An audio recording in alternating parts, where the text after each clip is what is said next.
Hello teachers, learners, and parents. Sir Jeff po, at your service. Alam nyo ba na meron tayong website na tinatawag na DepEd Commons? Ang DepEd Commons ay binuo upang gawing accessible ang pagtuturo at pag-aaral dito sa ating bansa gamit lamang ang inyong mga smart devices gaya ng cellphones, tablets, at computers. Dito ay maaari nating ma-access ang iba't ibang learning materials mula sa Department of Education. Meron itong mga interactive materials, electronic self-learning modules, at instructional video lessons mula sa DepEd TV na tiyak na makatutulong sa pag-aaral ng mga mag-aaral galing ka man sa public o private school.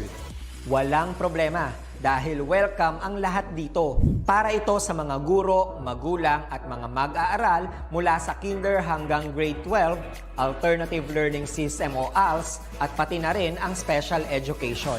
At huwag kang mag-alala dahil kahit walang load ay maaari mong ma-access ang mga learning materials. Tama! Libre ito. Ang kailangan mo lamang gawin ay i-on ang iyong data at buksan lamang ang iyong browser at i-type ang commons.deped.gov.ph. Alam na ba ng iyong mga kasamahang guro o mag-aral ang tungkol sa DepEd Commons? I-share mo na ang video na ito upang matuto rin sila kung paano gagamitin ang DepEd Commons sa mabilis at napakadaling paraan. Muli, ito po si Sir Jeff at kita-kits po tayo sa DepEd Commons. Paalam!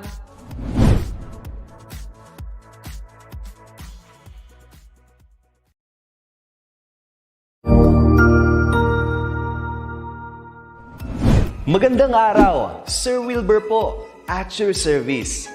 Narito ang ETUlay upang gabayan ka sa inyong pag-aaral upang lubos na maunawaan ang iba't ibang paksa o subject. Ang ETUlay ay isang free online tutorial class na pinangungunahan ng DepEd Educational Technology Unit sa pamumuno ni Undersecretary Elaine Del B. Pascua. Ang programang ito ay hindi lamang para sa mga bata, kundi ito rin ay magsisilbing gabay sa mga magulang at mga guro kung paano nila ituturo o gagabayan sa bawat asignatura ang kanilang mga anak o mga estudyante. Sa kasalukuyan, ang self-learning module mula sa rehiyon ng Calabarzon at kilala sa tawag na pivot ang ginagamit sa ating ETUlay online class. Kaya ano pang hinihintay ninyo? Ihanda na ang inyong mga ballpen o lapis, papel o kwaderno at samahan kaming itulay ang pagkatuto para sa bawat batang Pilipino. Sama-sama tayong magtutulungan para malampasan ang mga hamon sa panahong ito. Halina't matuto kasama ang inyong online tutor sa oras na ito.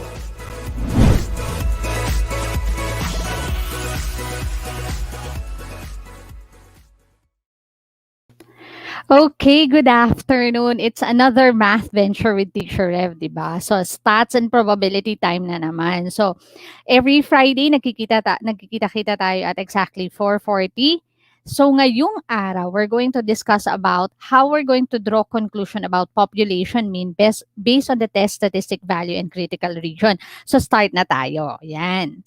So, basically, nasa week 5 ito, pero itatawid natin siya ng week 6 ngayon kasi magkadugtong yung lesson natin this time. What will be our target? Una, ang target natin, we're going to recall and apply the steps in hypothesis testing. So, ibig sabihin, teacher, lahat ng diniscuss natin before. Yes, ayan, magandang hapon. Ang unang-unang kasama natin is si Miss Marita Yuwag. Magandang hapon po. Yan. And then, after that, we're going to draw conclusion. Paano ba tayo nagko-conclude in a hypothesis testing? Yan. So, start tayo with the recall of the general rule, no? In general, sinasabi, kapag ang absolute value daw ng computed value, kung ano man yon, kung t value man yon or z value, is greater than, sinasabi dito na greater than, ng alin? The absolute value of the critical value. Anong gagawin natin? Anong magiging decision natin from that? Ang magiging decision daw natin is to reject. Okay, teacher. This is the general rule. Yan. Now, pero daw, if the absolute value of the computed value is what? Is less than the absolute value of the critical value, what will be our decision? Our decision will be we are not going to reject or we're going to, yan. Ang pinaka-decision is fail to reject. That means we're going to fail to reject the null hypothesis. Pag sinabi natin fail to reject, hindi natin i-reject ang null hypothesis. And yung alternative hypothesis natin will not be supported. Okay. So again, nagdesisyon na tayo, no? O bakit nga siya fail to reject? Kasi naalala nyo yung discussion natin noon, nagbibigay tayo ng avenue na pwedeng tama si null hypothesis, tapos magkaroon tayo ng provision na i-reject natin siya. So kaya rather than accepting it, our decision will be to fail to reject. Yan yung general rule. Pero, paano teacher kung particular siya in a right-tailed? Example, in a right-tailed test. Yan. Kapag meron tayong right-tailed test, if the computed value is greater, right-tailed siya, tapos the computed value is greater than the critical value, anong itsura nun, teacher? Yan. So, kung right-tailed siya, definitely nandito yan. Halimbawa, nandito si critical value. Yan. Definitely, our rejection region will be towards the tail. Natatandaan nyo yon. So, sabi dito, in a right-tailed test, if the computed value is greater than the critical value, mas mataas, what will be our decision? That means it will fall in this region. And we know that this region is the rejection region and the non-shaded part is the non-rejection. Tama po ba? So, ibig sabihin, what do? We reject the null hypothesis. Ibig sabihin, kung nire-reject natin si null hypothesis, we give our support to the alternative hypothesis. Okay, teacher. Yan ay sa right-tailed. Yes. Paano kung less than and it's right-tailed? If the computed value is less than the critical value, as what I've shown earlier, so yan yung critical value natin, no? Ano kayang magiging decision natin dyan? Kung ang computed value natin ay less than, so that means it is in this area, no? The critical value, what should be our decision? In that case, teacher, nasa non-rejection region siya. So, what do we decide on that? We fail to reject. Okay, teacher. And the alternative hypothesis is supported. Gets ko na yan, teacher. Okay. Ito, nire-recall lang natin, ha? Ayan. Less than, fail to reject, and the alternative hypothesis is ay not supported pala kasi nag-fail to reject tayo, teacher. Yes. Then, paano naman kung left-tailed? Okay. Ito naman magiging decision natin. In a left-tailed test, if the computed value is less than the critical value, di ba teacher, ang left-tailed, ang critical value niya nandito somehow, ganyan yung itsura, tapos nasa left tail yung shade, exactly. So kapag left-tailed siya, at yung computed value natin ay mas mababa kesa sa critical value natin, then what will be our decision? We reject the null hypothesis. And kung ni-reject natin si null hypothesis, ibig sabihin nandito yung value niya, no? We support the alternative hypothesis. Yan ay sa left-tailed, ha? Pag less than. Pero, if the computed value is greater than, okay, ang dami naman, teacher. Okay lang yan. Madali na lang yang ma-identify kapag na-drawing nyo na yung value, yung region natin, no? So, alam natin, ito yung shaded, at we know that this is the critical value. So, but if the computed value is greater than the critical value, what do? Okay, what will be our decision? Since greater than, magfo-fall siya dito sa non-rejection region. Tama ba? If that's the case, we fail to reject. That will be our conclusion. Now, when we say drawing conclusion, kailangan natin alamin yung mga dati nating pag-aralan. No? So, mamaya, i-recall natin yan. The null hypothesis and the alternative hypothesis, kapag fail to reject, syempre, yung alternative hypothesis natin is not supported. Okay, teacher. So, yan yung mga conclusion na pwede nating makuha. Ayan, good. Medyo marami-rami ng kasama natin. Nandito na si Jerlyn, si Hermie, si Rosana, at si Amy. Magandang hapon sa inyo, no? Yan, I'm happy na kasama namin kayo this afternoon. Now, if we're going to look at how do we draw conclusion out of the given data? So, yan, no? If I'm not mistaken, di ko lang sure kung na-discuss na natin to last week. Pero, let's try to draw conclusion. Ito yung mga given information. We have the null hypothesis, the alternative hypothesis, Ano nga to? Yes, mean of the sample yan, teacher. Standard deviation of the population. Okay, mean of the population. Ando naman yan. And then, the sample size. Okay, binigay yan lahat. Ang tanong, compute for its value given the following information. Use 0.05 and interpret the result. Oh, interpret daw natin yung result. So, in short, gagawin na natin lahat. Okay. First, identify muna natin. Okay, ito ba ay one-tailed or two-tailed? Saan nga tayo titingin to identify whether it's one-tailed or two-tailed? Exactly. Titingin tayo dun sa ating alternative hypothesis. Kung ito ang ginamit natin, greater than sign sa ating alternative hypothesis, ito ba ay one-tailed or two-tailed? May binigay na direksyon greater than. O yan. Actually, tinatawag din tong, yung magiging sagot natin, ang tawag din natin dito ay directional. Yan, test. Bakit directional? Kasi binigyan niya tayo ng direction greater than daw yung mean na 70. So, ito ay, kung ang sagot nyo ay one-tailed, you're correct. Yan, tama. So, one-tailed test yan, teacher. Mamaya na tayo mag-problem solving. Medyo technical muna tayo sa magiging decision natin. Ang gusto nating malaman, paano natin i-interpret? Are we going to reject? Or are we going to, or our decision will be fail to reject the null hypothesis? Yan. So, one-tailed test siya. Kung greater than ang ginamit niya, ito po ay right-tailed. Okay. Kung right-tailed ito, teacher, ito ay positive. Tama. Tingnan natin yung magiging flow, no? Ayan, yung decision na. Ano kaya magiging decision natin dito para lang makita niyo yung end goal? Okay. So, alam natin na one-tailed to, right-tailed. Alam na natin yan. The next thing that we have to identify is, ano kayang test statistic ang gagamitin ko dito? Una, is n greater than or equal to 30? Correct, teacher.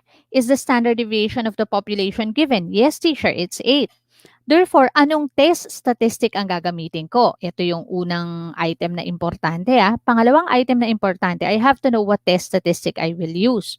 Ano kaya ang gagamitin kong test statistic dito? Ano sa palagay natin? Anyone who can help me with this?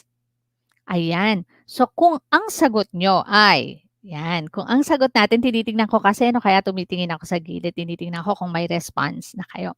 Kung ang sagot nyo ay, teacher, I'm going to use z-test, then you're correct. Tama, z-test, no? Z-test ang gagamitin natin dito kasi una, greater than 30, malaki ang ating sample size at ang ating standard deviation ng population ay binigay. Okay, so alam ko na yan, teacher. Those are the things that I know. The next thing, so binigay si alpha, teacher, na 0.05. Yan yung level of significance na tinatawag. Okay, after this, paano ko malalaman kung i-accept ko or i-reject? Kailangan alam ko si critical value. Ayan. So, kasi critical value, equal kaya siya saan? Yun yung tatanungin, yun yung i-identify natin, no? First, kung Z siya, ano ang kailangan natin para sa critical value? Kung Z siya, ang kailangan natin para sa ating critical value ay dalawang bagay lamang. Yung ating alpha at anong klase ng test? One-tailed. And we have to be particular kapag Z. Nakalagay dyan, teacher, dinicide natin kanina based on the given right-tailed. Tama. So, kung one-tailed siya at right-tailed at kailangan natin si alpha, which is given, 0.05, pwede na nating malaman ano ang ating critical value. Okay. So, sa this critical table for critical values of z-score tayo titingin. Ano nga yung kailangan natin? Alpha is 0.05, right-tailed. O, eto, teacher, right-tailed, alpha is 0.05. Ayun, teacher. So, anong value ano ang ating critical value? Teacher, ano po? 1.645. Correct. Ayun, no? Positive kasi right-tailed tayo. So, may critical value na tayo na 1.645. Ngayon, ilalagay ko yan dito. Z is equal, critical value is equal to 1.645. Ipa-plot natin yan ngayon sa normal, no? Para makita natin ano bang magiging decision natin. So, teacher, kailangan ko pala malaman si critical value exactly. So, yan. Towards the tail. So, right-tailed siya. Sabi natin kanina, nandito yung shaded region. Tama ba? Ayan. So, once nandyan, ito yung ating rejection region and this is our non-rejection region. if we are going to describe the rejection region or the critical region, so describe natin, rejection region. Okay. Ang rejection region natin, teacher, anything value greater than 1.645. So, kailangan Z is greater than 1.645. That will compromise our rejection region. Okay, teacher. Anong next natin gagawin? The next thing that we have to do, may critical value na tayo. Paano natin didesisyonan? Kailangan natin ng Z. Dito ko na lang i-compute ha. Kailangan natin makuha si Z value. Ano ang formula ni Z? Kung natatandaan nyo, Z is equal, we discussed that last week, no? At teacher, naalala ko yan. Mean ng population, mean ng sample minus mean ng population over standard deviation ni sample, ni population over square root of n. Okay. Very good. Ayan. So, may given naman eh. Automatic na nga yung given dito, no? Ang 71.5, okay, snip ko na lang to ha. Snip natin siya. Okay. Let's snip the value para ito kasi yung mga kailangan natin for the computation. I'll just put it here sa taas. Ayan, no? Okay, ito na yung values kanina. So, ito na yung values natin. Para tulungan tayong makapag-desisyon, no? Malalaman natin, nasan ba si Z value in terms of this particular activity, no? So, ang mean natin ay 71.5. Let's replace that. 71.5 minus mean ng population na 70 over standard deviation ni population na 8 over square root of 100. Alam naman natin na 10 yon. So, okay lang na ilagay nyo na 10 dyan. Okay. Ngayon, but I'm going to place everything here. Get our partner. Alam niyo naman yung partner natin. Ako ang partner ko, no, si Casio Classwiz. Get your calculator with you. Tinuro ko na last week kung paano isolve ha kapag regular calculator ang gagamitin natin. Okay. Now, sige, ituturo ko ulit mamaya.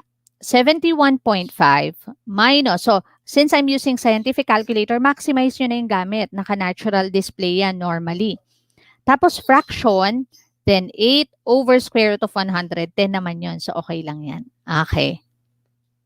And our answer is, pareho ba tayo ng sagot? Ayan, ang sagot natin ay 1.875, teacher. Correct. Yun yung value.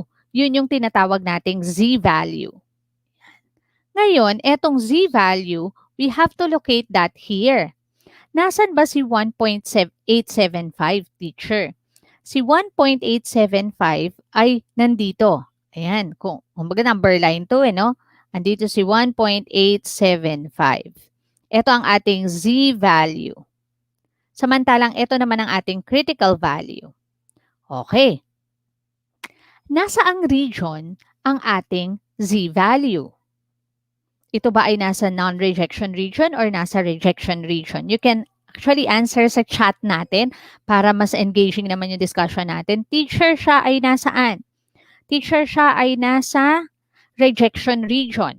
So kung siya ay nasa rejection region, therefore, our decision will be, ayan, ano kaya magiging decision natin dyan, teacher? So, if that's the case, ang magiging decision natin, ayan, rejection region, teacher. Thank you, Rosana. Ayan, so kung nasa rejection region siya, ano kayang magiging decision natin sa part na to? Okay. So kung titingnan natin, ayan, binigyan ko na kayo ng template para madali na, no? The computed Z value, balikan natin, ang computed Z value natin ay 1.875. Yan. The computed Z value of 1.875, which is compared to the critical value. O mamaya ko na yan lagyan. The critical value is 1.645. So ano ba? Anong greater ba siya? Is the computed Z value greater or less than the critical value? Teacher, greater than. Tama. So kapag ganon, kapag greater than, kahit naman hindi nyo kabisaduhin kasi may drawing na tayo, obvious na obvious. Ano ang magiging decision natin kung siya ay nasa rejection region? Therefore, ano yung therefore? Sige nga, tulungan nyo nga ako mag-desisyon dito. Ano kaya magiging sagot natin dito?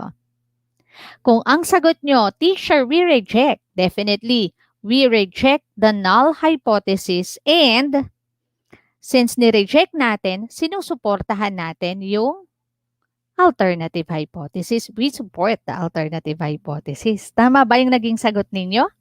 Ayan, okay. So, ganito yung drawing conclusion, no? So, punta na tayo in a problem base. Yan, madali na lang yan. Kayang-kaya nyo na yan. Gawin natin tong isang problem natin. The government claims that 10,000 is the monthly expenses of a Filipino family with 4 members. Okay. Sabi ng gobyerno, okay, ang claim ng government natin, 10,000 daw. Government dito sa problem ha. 10,000 daw ang monthly expenses ng Filipino family na may 4 na members. Okay. So, if that is the claim, burahin ko lang Yan. If that is the claim, ano nga yung claim natin? Definitely, ito yung ating parameter, if you can still recall, no? Yes, teacher, naaalala ko. Kapag problem and we're asked to solve certain problem, just like what we have here, diretso muna tayo.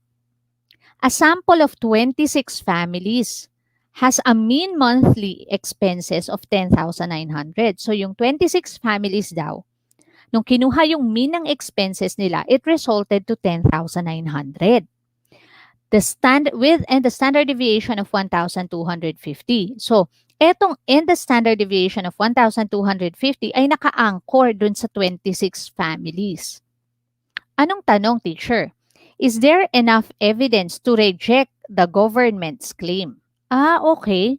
Gusto lang nating i-reject yung claim ni government. Exactly. So, paano natin patatakbuhin yung data natin? Una, kailangan alam natin ang parameter natin. Kung siya ay monthly expenses, meaning, etong 10,000 ay mean, average monthly income. Okay.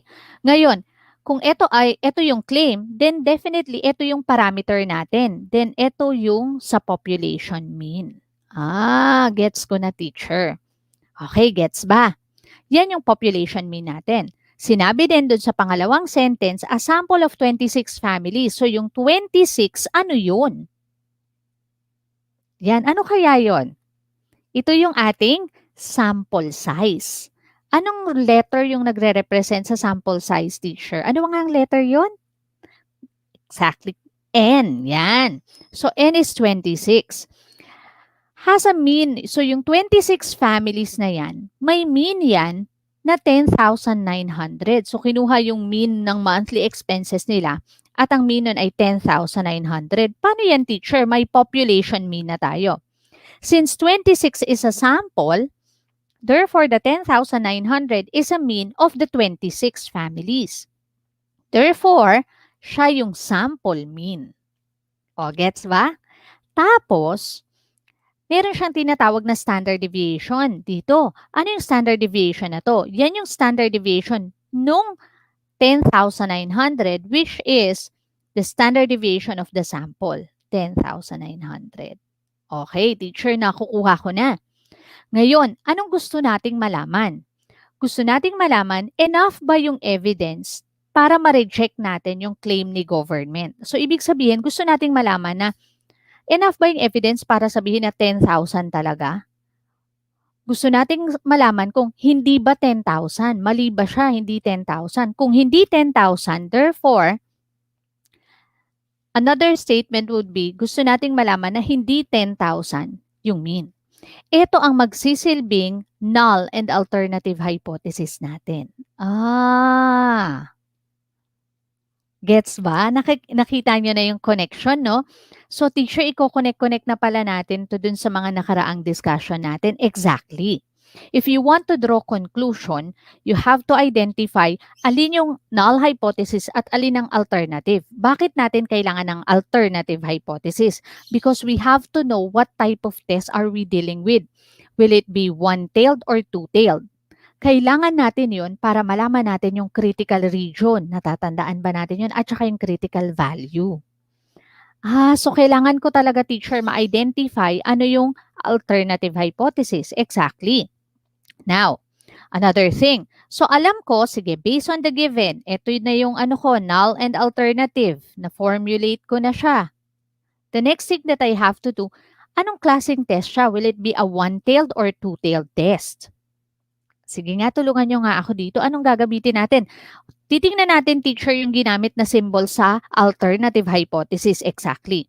Yung symbol sa alternative hypothesis is not equal to, which identifies na kapag not equal to ang ginamit nating symbol, ano siya, one-tailed or two-tailed?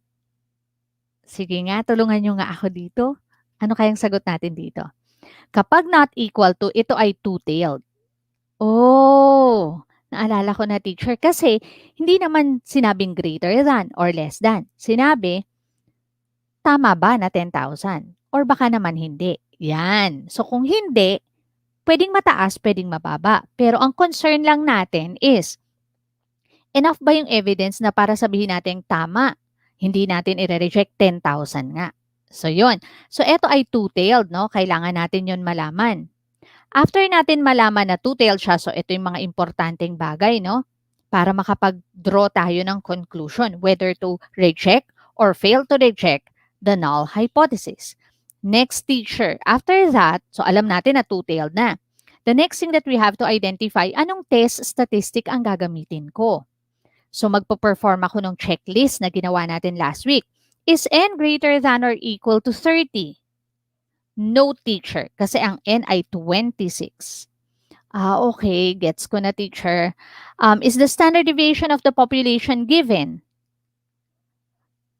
Yes or no? Hindi rin po. Yan. Ay, hello, Jermaine. Ayan. Familiar na si Jermaine kasi parang lagi ko rin siyang nakikita, no? Nakasama natin every afternoon.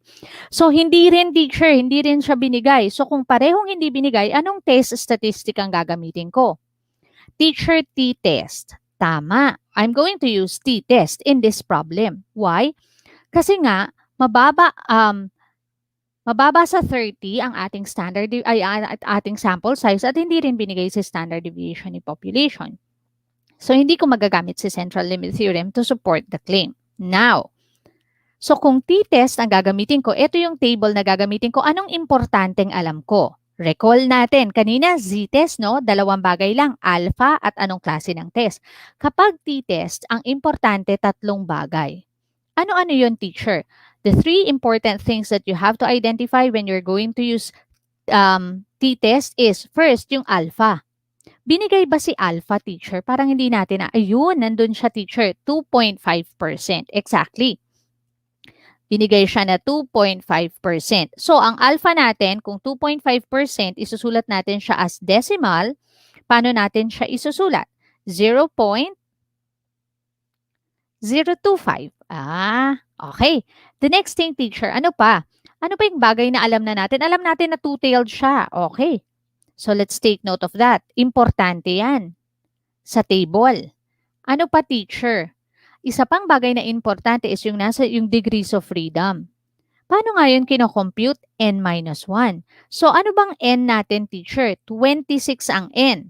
Therefore, ang degrees of freedom natin ay, kung ang sagot nyo 25, tama. Kasi 26 minus 1 or 26 less 1 is 25. Okay.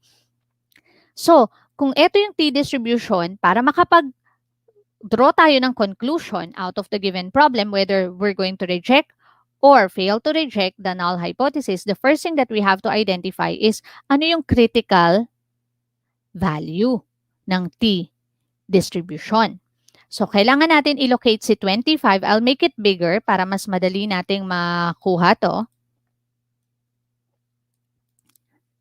25. Ayan, hanggang dyan lang eh. Kasi hanggang 25 lang tayo. Okay. Sige, yan na yung magagawa ko to maximize, no? First, we're going to look at the second row. Kasi nga, two-tailed siya. Hanapin natin si 0.025. Ayan, nagkulang lang to. Ito yun eh. Ayan yon. And then, after that, ano nga hanapin natin, teacher? Yung degrees of freedom na 25. Ito, nasa dulo. Kunin natin ngayon ang kanyang intersection. Teacher, 2.485. Okay. So, ang critical, ay, tama ba? 2-tailed siya, 0.025 siya, Okay, tama. Then, 2.485 ang value natin. Okay, good. Pero tandaan nyo na two-tailed yan, 2.485. So kung two-tailed siya, anong signs nito? Teacher, positive, negative. Exactly. So ang T critical value natin ay positive, negative 2.485. Oh, di ba? So meron na tayong critical value. I-plot na natin yon. Recall natin ha, T critical value is negative 2.485, teacher. Negative 2.485. Positive, negative, teacher. Yan, kasi two-tailed. So, literal siya, two-tail. Ah, okay, teacher. Na-recall ko na po. O, yan. So, may shade yung dalawang tail ng distribution natin. Yan. So, ito again, si rejection region, and this is your non-rejection region. Same thing with the other side. Yan din yung rejection kasi dalawang tail.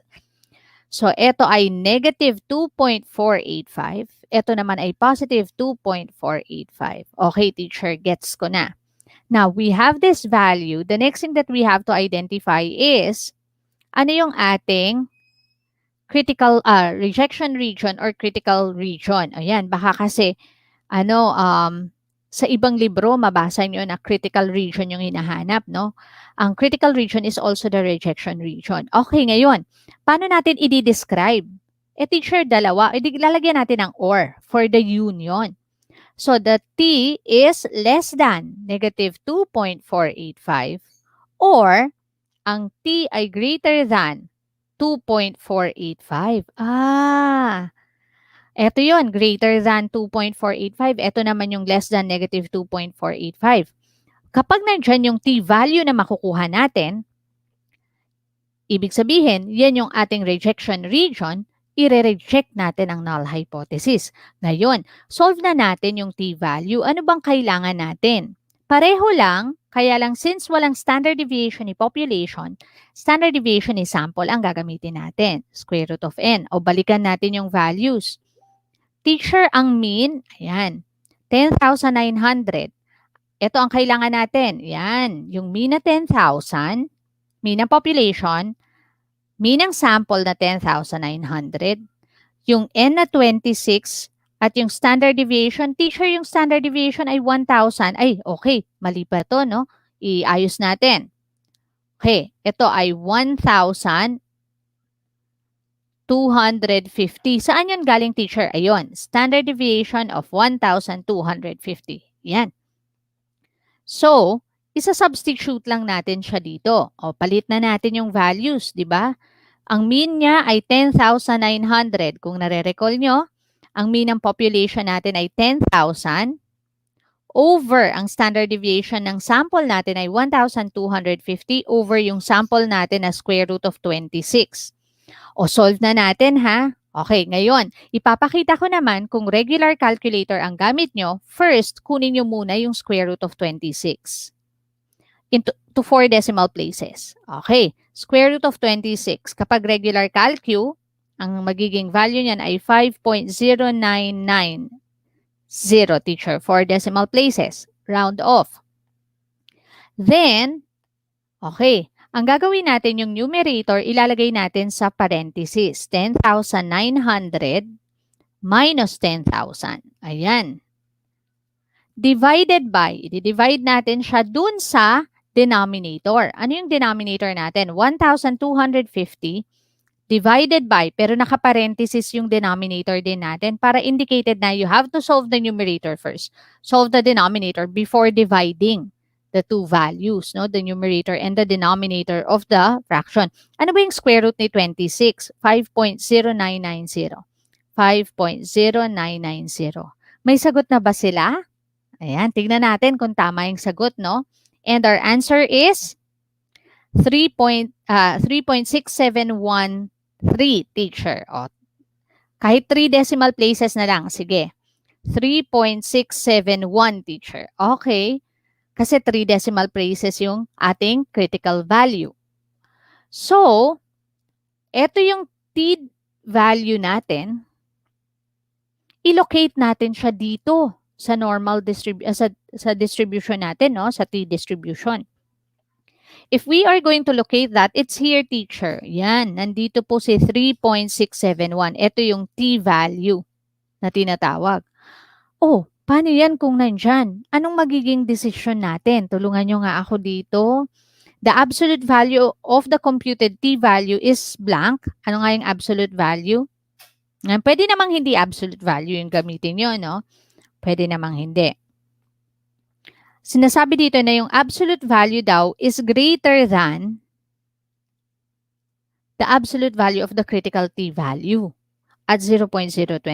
So, ibig sabihin, yung absolute value ni 3.671 ay greater than the absolute value of 2.485 nung critical. Kapag ganun daw, ano daw ang magiging decision natin or conclusion natin?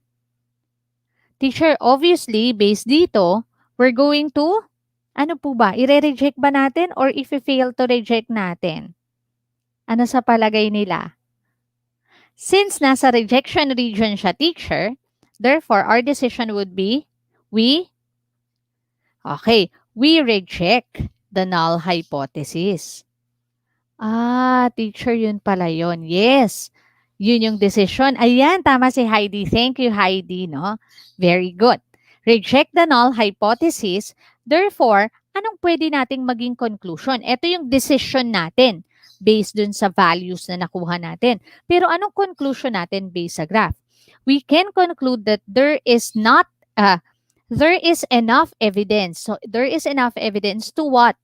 To reject the claim of the government that 10,000 is the monthly expenses of a Filipino family with 4 members. So, ibig sabihin, enough daw yung evidence natin na sabihin, na pwede nating sabihin na, hindi 10,000.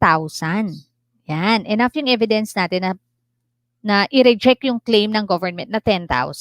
So, pwedeng mataas or pwedeng mababa. Pero yun, hindi siya 10,000 dito sa sample na to.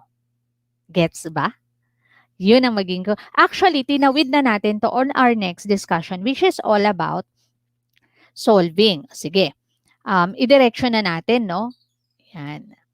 Solving problems involving test of hypothesis on population mean it's the same thing. Magde-decision din tayo. Kaya lang, binigyan tayo ng 4 steps. Ano yung 4 na steps? Okay, sabi dito, kung magte-test daw tayo ng hypothesis on real-life situation, pero yung kanina binigyan na tayo ng scenario, no? First thing na gagawin daw natin is to identify the null hypothesis and the alternative hypothesis. Okay. Kaya pala kanina yon. Yung kanina, nag-try lang tayo mag-decision based on the value, whether we are going to accept or reject. Ngayon, i-interpret pa natin siya. Okay, into a real-life situation, i-apply natin yan, no? The next thing is, we're going to determine the test statistic. So, next step, identify nyo kung anong test statistic. Ano yung test statistic, teacher? Z-test ba siya or t-test ba ang applicable sa problem na to? Yun yung next step. Ano yung third step, teacher? Find the critical value. Parang yan din yung step na ginawa natin kanina. Oo, medyo hindi lang ganun ka-organize, no? Kasi hindi tayo naka-step-by-step procedure. In this lesson, ang gagawin natin, kukunin natin yung step-by-step process. So, ano yung una? Kukunin natin si null at alternative hypothesis. When we know this two already, identify natin anong test statistic ang gagamitin natin. Z-test ba or t-test? Then, isosolve na natin. After nun, anong next, teacher? Kukunin natin yung critical value at i-drawing natin yung critical region. Kasi, di ba, actually, tayong mga learner, kahit kaming mga teacher, mas gusto namin na visualize yung mga scenario. Mas madali tayong magde-decision pag naka-visualize yung normal distribution natin. And then, we're going to decide and draw conclusion based on the comparison of the calculated value of the test statistics and critical value of the test. So, yung nakuha nating z-value or t-value, yun yung calculated value, i-compare natin yun sa nakuha nating critical value na galing sa table. Katulad lang nung kanina, teacher. Yes. Okay, medyo nilagyan lang natin ng organization, no? Pero, okay, papaliitin ko lang to ha para mas madali nating i-label at makuha natin lahat ng information na kailangan natin. According to a study conducted by grade 12 students, sabi dito, 155 pesos is the average monthly expenses for cell phone loads of a high school student in their province. Okay. 155 pesos daw ang average monthly expense. Ano tong 155? Yan, kailangan alam na natin agad. Ano yung 155? Ayan, magandang hapon, Nestor. Yan. So, I'm happy na nag-enjoy kayo. Sobrang na-appreciate ko yung stat lately, lalo na nung nag-start na tayong, okay, talaga palang magagamit ko to sa buhay ko, lalo na kung gusto ko mag-start ng business, lalo na kung maggagawa ako ng decision. Exactly. So, sa bagay na to, sinasabi na nag-conduct daw ng study yung grade 12 students at na-found out nila na 155 is the average monthly expenses ng cellphone loads ng high school students sa probinsya nila. Okay, so lagay muna natin si 155, i-park natin dyan.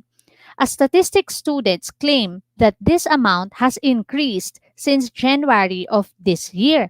So, merong isang statistics student, kiniklaim niya na parang, ay hindi, nag-increase na yan mula nung January this year. Siyempre, malamang nag-increase na kasi hindi kayo napasok, di ba? Pero parang mali yung nag-increase. Ibig sabihin, okay, bakit kaya nag-increase? Siyempre, nasa bahay lang tayo. Ay, hindi pala mali. Tama yung nag-increase. Bakit? Nasa bahay lang kayo, definitely mas maraming load yung gagamitin natin. No? So, tingnan natin kung tama ba yung claim niya. So, sinasabi niya na hindi nag-increase na yan. So, nung una, sabi niya ang monthly ay 155, pero yung kiniklaim ng estudyante na nag-increase na siya. There's an increase. Mamaya, gawin natin yan sa 155. Increased. Do you think his claim is acceptable if a random sample of 50 students, yung 50 students daw, random sample, no? Okay, so automatic tong 50, alam ko na kung ano.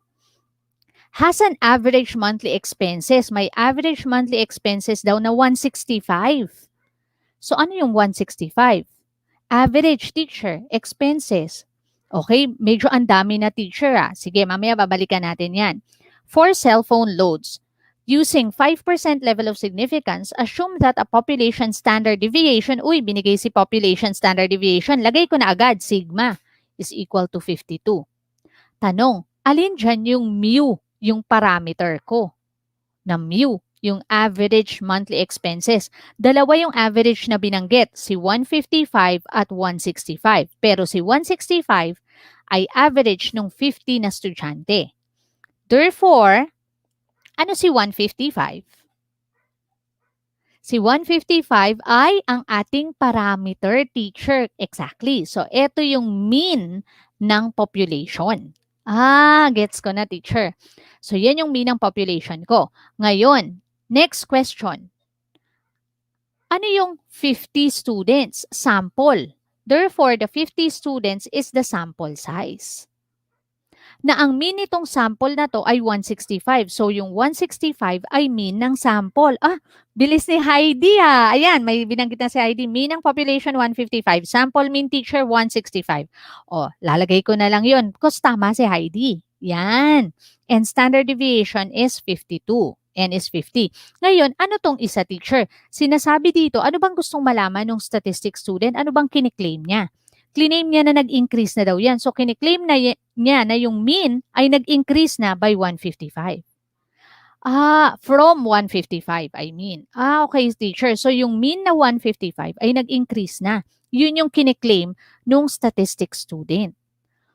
Okay, teacher. So, dito manggagaling ang aking null at alternative hypothesis. Alin dyan yung aking null hypothesis at alin ang ating alternative hypothesis? Anyone who want to help? Yan. So, the null hypothesis is what?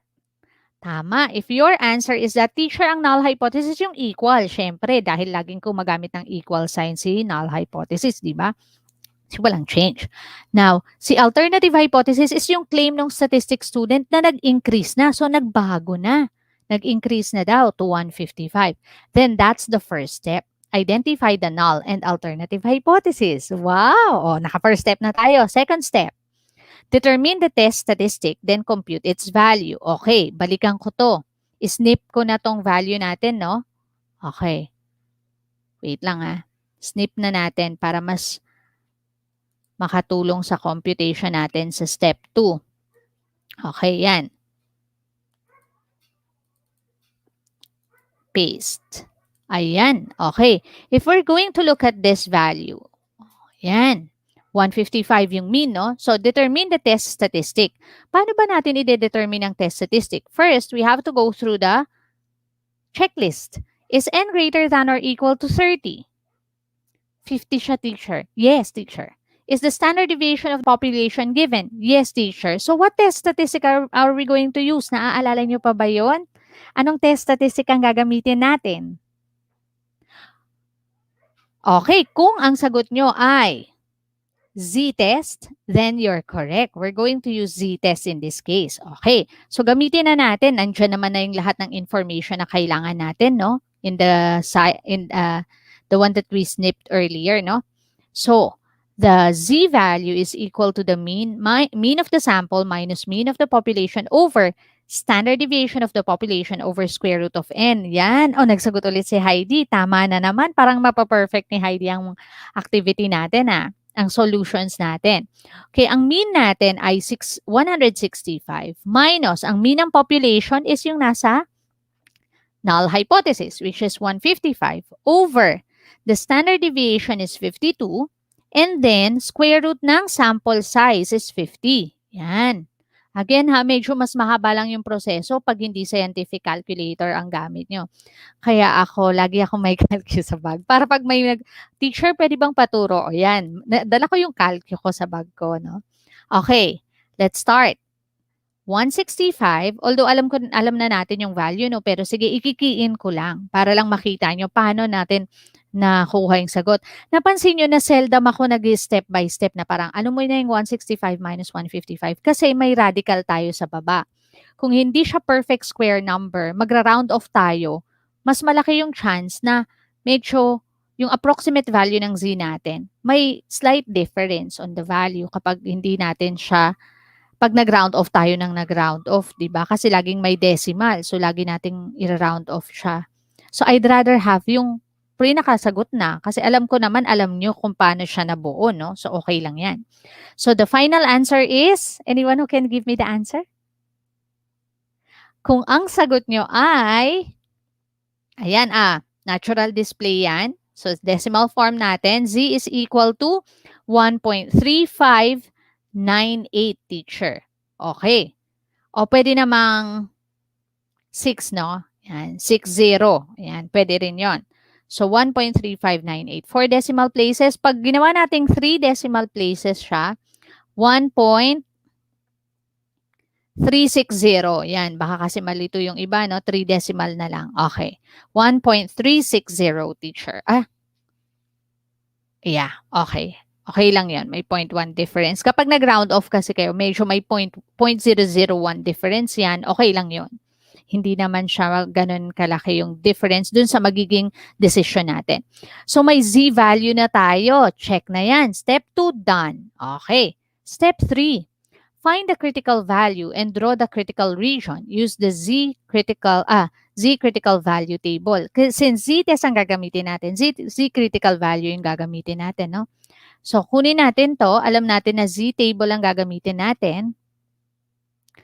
Pero, kung titingnan natin yung null hypothesis natin, gumamit tayo ng greater than. Okay. Kailangan pala natin, teacher, tingnan yung alternative hypothesis natin. Sa alternative hypothesis, gumamit tayo ng symbol na greater than. Pag greater than ang ginamit natin, ano to? One-tailed or two-tailed? Naaalala ba? Ayan. Kasi kailangan natin sa table kung one-tailed siya or two-tailed. Teacher, ito ay one-tailed. Tama. Anong particular sa one-tailed? Left-tailed or right-tailed? Kasi importante yan sa z-table as a critical values for z-score eh. Teacher, one-tailed, Mapaperfect nga ni Heidi to. O, ito, kung one-tailed siya, right-tailed or left-tailed? Yan. So, since greater than, ito ay right-tailed, teacher. Ayan, very good. So, since yan ay right-tailed, okay, alam na natin na right-tailed siya, no? Kung idodrawing natin siya, okay, kopyahin ko na lang yung kanina. Hindi tayo nakakuha ng ano. Ayan.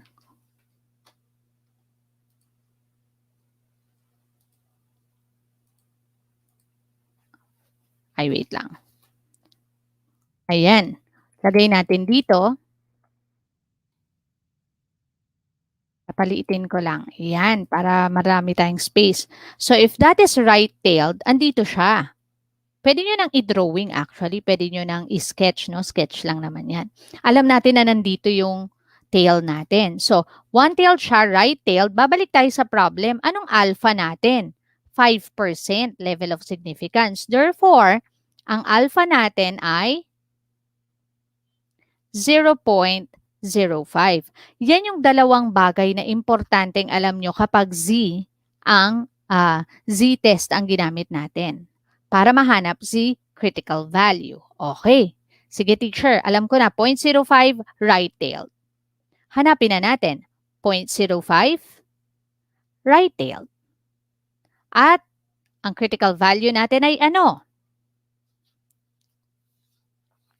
Teacher, 1.645. Tama. Positive siya. No? Ang maganda kasi sa Z, pinakamadaling gamitin to. Kaya wini-wish natin, sana lagi na lang Z. Tama, no? 1.645. Yan. Balik na tayo. So, ang critical value natin ay 1.645. Yan. So, ibig sabihin, teacher, ang rejection region natin, RR na lang ilagay ko, no? Rejection region. Yan. Ang rejection region natin is anything greater than 1.645. Correct. Yan. O ngayon, meron na tayong critical value, balikan natin si Z-score. Ang Z-value. Ang Z-value natin is 1.360. Teacher, 1.360. So, ang 1.360 ay nandito. Somewhere yan. Paano yan? Anong magiging desisyon natin? O yan, tulungan nyo na ako sa desisyon. Ano kayang desisyon natin dito? Draw a conclusion. Alam natin na anong magiging desisyon natin. We are, teacher, nasa non-rejection region siya. So, hindi natin i-reject. So, ang magiging desisyon natin is fail to reject the null hypothesis. Correct. Pero, anong magiging conclusion natin dito? So, sulat na natin, no? The Z computed value is, ano ba yung Z computed value natin? 1.360. Sa iba, 1, no? Okay lang yon. 0.001 difference kasi nga nag-round off tayo. And it lies within the what? The non-rejection region. So, alam natin na yung computed value, computed Z value is 1.360 and it lies within the non-rejection region. So, anong magiging decision natin? Reject or fail to reject? Exactly. So, we fail to reject. Yan. We fail to reject the null hypothesis. So, hindi natin nire-reject si null hypothesis sa kaso na to. Therefore, yan yung ano natin, no? Decision. Anong magiging pinaka-conclusion natin? There is enough evidence. Yan. To what? Evidence. Sana nababasa niyo yung sulat ko, no? Ayusin natin. There is enough evidence to support the claim. Yan. To support the claim. Ano ba yung claim?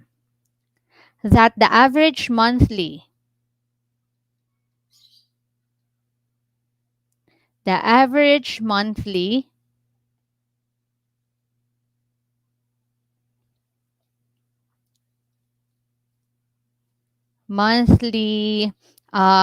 expenses for cell phone load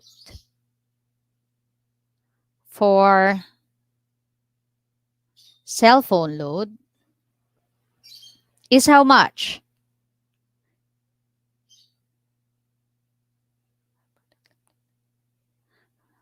Kasi we fail to reject, di ba?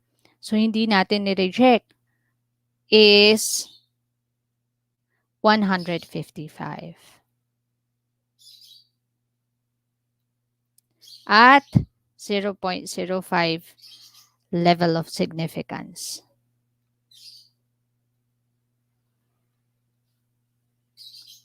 We fail to reject. Kasi di ba sa null hypothesis, sinabi niya na 155.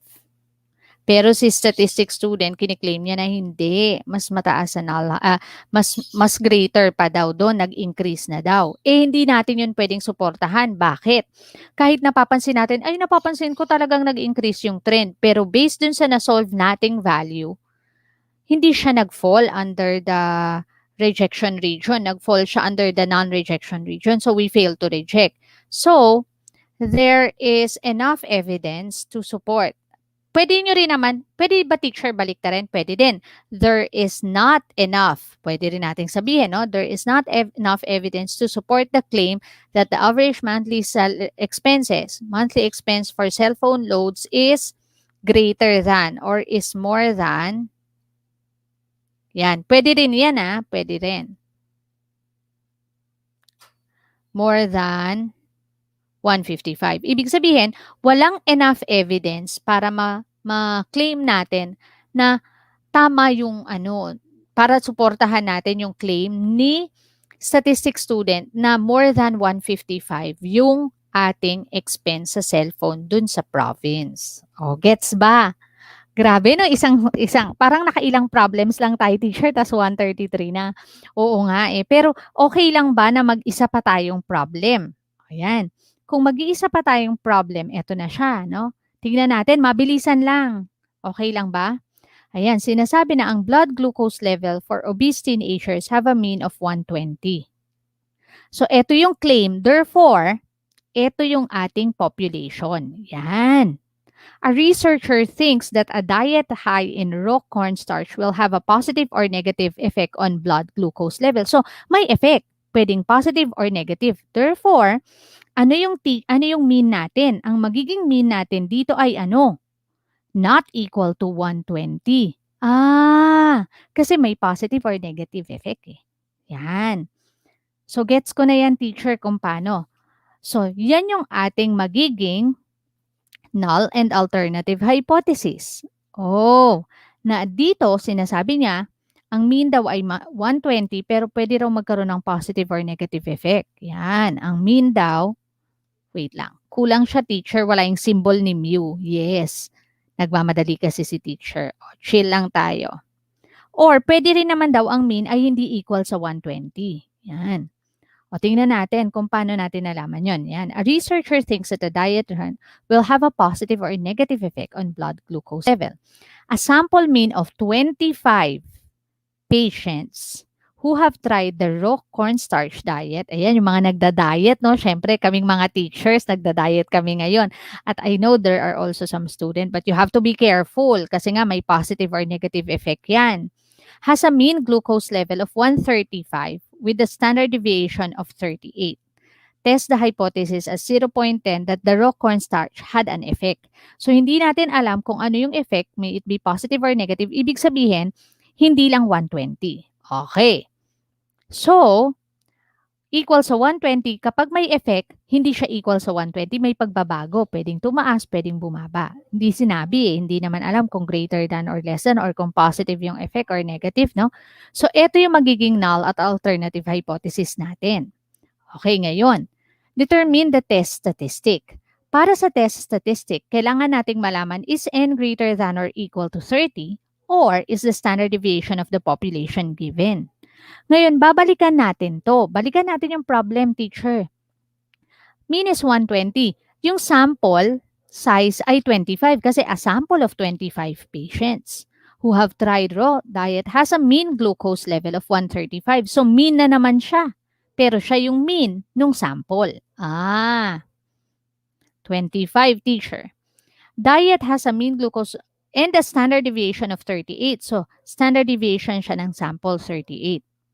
Sagutin natin yung tanong kanina. Sabi, is n greater than 30? Ang n natin, teacher, ay 25.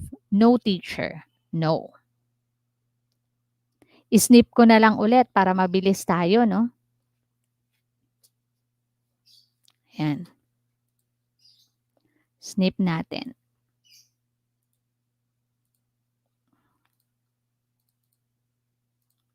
yung values.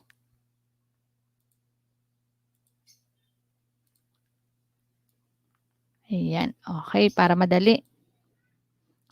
Paste na natin dito para ma-solve na natin agad, teacher. Yes. Okay. So, yun yung mga values na binigay.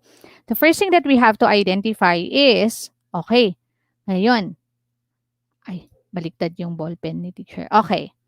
Alam ko na hindi siya equal, not greater than 30 ang sample size ko. Hindi rin binigay ito. So, ang gagamitin ko ay t-test. Very good. Kung t-test ang gagamitin ko, kailangan ko ng tatlong bagay. Degrees of freedom, alpha, at ano pa? At anong klase ng test? Since not equal to to, anong type ng test to? Two-tailed or one-tailed? Two-tailed. Yan. Basta not equal to, two-tailed yan. Okay. Now, next thing. Kung two-tailed siya, the next thing that we have to identify,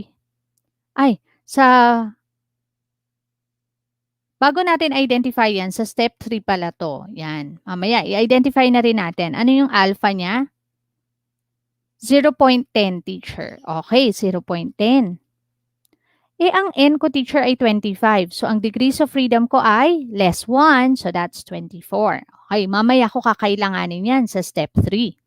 Punta muna ako dito, identify ko, then compute the value. Alam ko na t-test ang gagamitin ko. Therefore, to solve, t is equal to the mean of the sample minus the mean of the population over the standard deviation of the sample over square root of the sample size. Yan. Ano yung mean? That's 25. Minus mean of the population, 1. Wait lang. 25 ba yung mean? Balikan nga natin. Ano yung mean?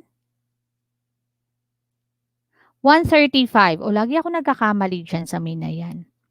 Ayusin natin. Mean ng sample, ayan. Klarong-klaro. Mean is 135.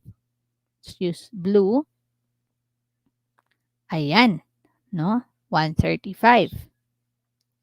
So, ito ay 135. Hindi ko na yan mabubura, so aayusin na lang ni teacher. Yan. So, ang mean ko ay 135. Diba? Kaya gustong-gusto ko itong app na to 135 minus the mean, which is 120, the mean of the population, over the standard deviation na 38 over square root of 25. Uy, perfect square yan, teacher. Yes. So, madali na natin yung isolve. Therefore, the value would be 135 minus 120 over 38. Then we have another fraction, square root of 25. Ikiin ko pa din, kahit alam na natin na 5 yun. No? And the answer is, okay. Ay, teacher, 112 lang na ilagay mo. Okay. 120 yan. And the mean is, ayan, 1.9, and the t-value is 1.974. Ayan. Kung yan yung t-value natin, identify natin ano yung critical value. Ito yung two-tailed, 0.10, 24. Okay. Two-tailed, so second row ako, hanapin ko si 0.10, ayun teacher, and then 24. Ito. Ano ang aking test critical value? So, the t critical value is equal to 1.711, teacher. Galing ah. So, 1.71, 24 ba? Balikan nga natin. Yeah, 24.10 two-tailed. 24.10 two-tailed. Ayan, two-tailed tayo, 0.10. Okay, 1.711. Pero since two-tailed siya, positive, negative. Yan. So, drawing na natin, sketch na lang natin. Andito si 1.711. Andito si negative 1.711. And then, shaded yung tails natin. Okay. Balikan ko ngayon. So, eto na. Alam ko na yung aking illustration. The next thing that we have to identify, ano nga ulit yung z-value? 1.974, teacher. 1.974. Nasaan si 1.974? Dito. 1.7. Nandito teacher. Nandito si 1.974. Therefore, anong magiging decision ko? Will I reject or fail to reject? Kung ang decision nyo ay reject the null hypothesis, teacher, tama kayo doon. We are going to reject the null hypothesis in this case. Okay ba?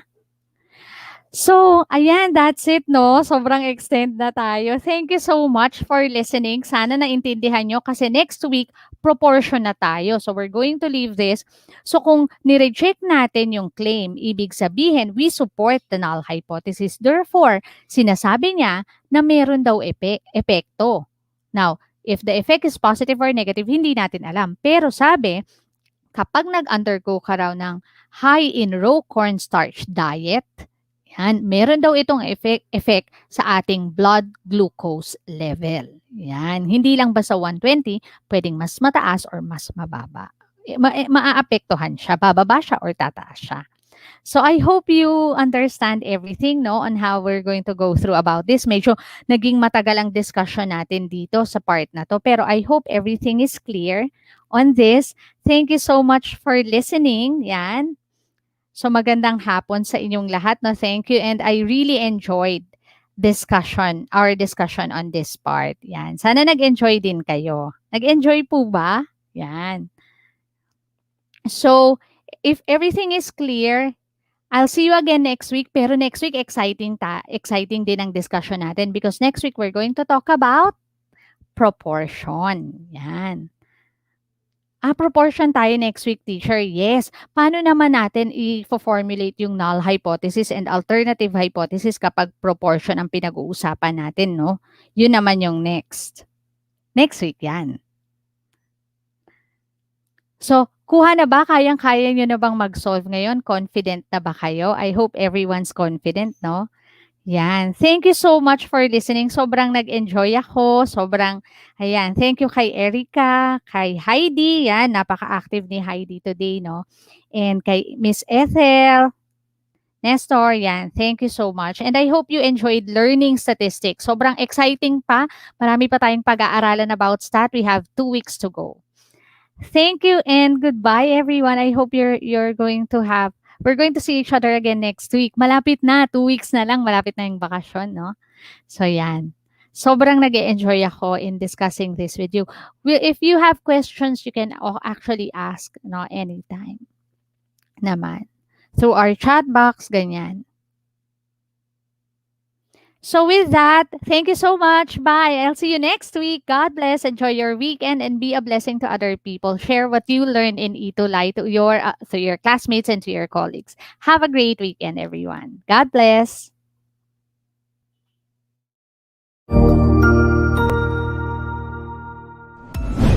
Sigurado ako na marami ka na namang natutuhan sa ating ETUlay tutorial session ngayong araw. Tandaan, ito ay hindi lamang para sa ating mga mag-aaral, kundi pati rin sa ating mga minamahal na guro at mga magulang na kaagapay natin para maituloy ang pagkatuto sa kabila ng nararanasang pandemya. Patuloy ding sumubaybay sa DepEd TV para sa mga araling ginawang video episodes. Mapapanood ito mula Lunes hanggang Sabado, alas 7 ng umaga hanggang alas 7 ng gabi sa inyong mga telebisyon. Abangan sa Lunes mula 1:00 ng tanghali ang iba pang aralin sa ating ETUlay free online tutorial session sa Science.